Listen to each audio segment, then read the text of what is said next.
Assalamualaikum warahmatullahi wabarakatuh. Halo semuanya, kembali lagi dengan saya Sabira Dwi Anggraini dari kelas 2D S1 Program Studi Akuntansi Universitas Bengkulu.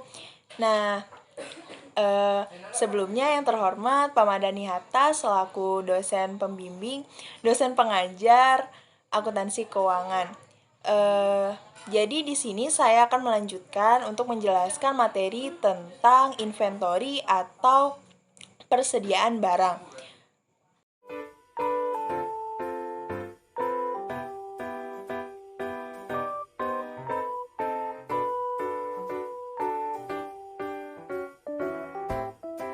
Nah, yang pertama, persediaan pada perusahaan dagang dan perusahaan manufaktur.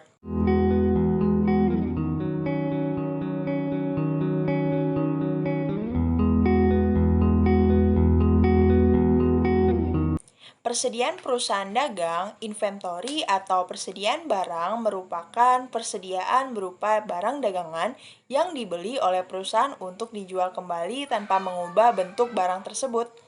Persediaan barang dagangan merupakan bagian dari aset lancar yang akan memberikan manfaat ketika barang dagangan tersebut terjual.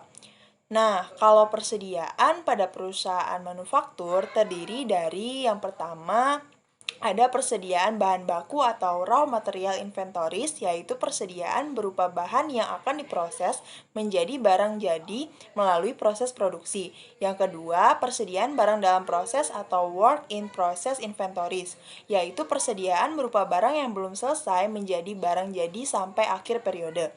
Yang ketiga, persediaan barang jadi atau finished goods inventories, yaitu persediaan berupa barang yang sudah selesai melalui tahapan proses produksi.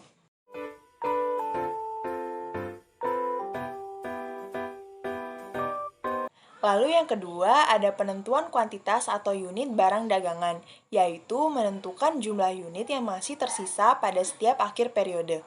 Cara penentuan kuantitas ini akan berbeda tergantung sistem pencatatannya. Yang pertama ada sistem pencatatan perpetual. Nah, sistem ini menggunakan kartu persediaan sebagai buku pembantu untuk mencatat setiap mutasi yang berhubungan dengan barang dagangan.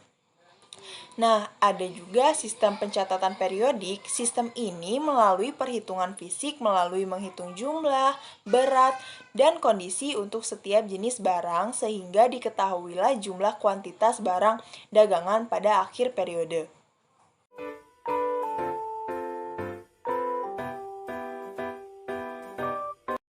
Yang ketiga, yaitu permasalahan dalam penentuan kuantitas persediaan. Yang pertama, pengakuan kepemilikan atas barang dalam pengiriman.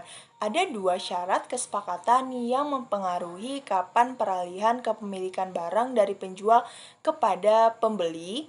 Jadi ada FOB shipping point, yaitu suatu syarat kesepakatan di mana kepemilikan atas barang dagangan sudah beralih dari penjual kepada pembeli sejak di gudang penjual, sehingga yang membayar biaya angkutnya itu pembeli.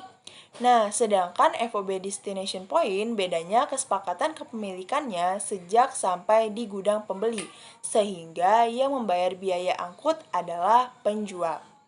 Nah, ada juga barang konsinyasi yang disebut juga barang titipan, merupakan barang dagangan milik perusahaan lain atau orang lain yang dititipkan oleh mereka kepada perusahaan kita untuk dijualkan.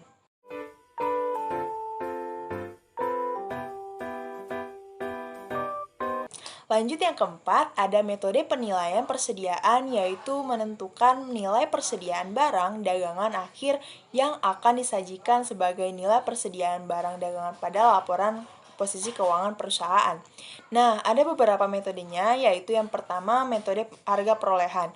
Penilaian persediaan menggunakan harga perolehan, artinya nilai persediaan akan dihitung dengan mengalihkan unit yang tersisa dikalikan dengan harga perolehan per unit. Harga perolehan atas barang dagangan adalah semua pengeluaran yang dibayarkan oleh perusahaan untuk memperoleh barang dagangan sampai barang tersebut siap untuk dijual.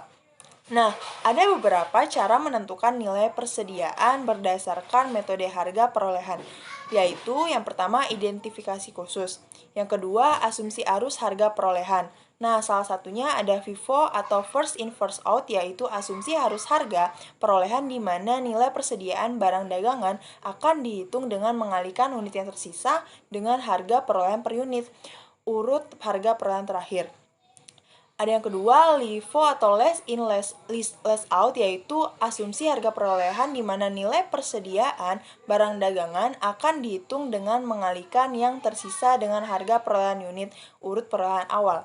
Yang ketiga ada average method, yaitu asumsi arus harga perolehan di mana nilai persediaan barang dagangan akhir dihitung dengan mengalihkan unit yang tersisa dengan harga perolehan rata-rata per unit. Sekian dari penjelasan singkat tentang materi inventory dari saya. Mohon maaf apabila banyak kekurangan. Sekian dan terima kasih. Wassalamualaikum warahmatullahi wabarakatuh.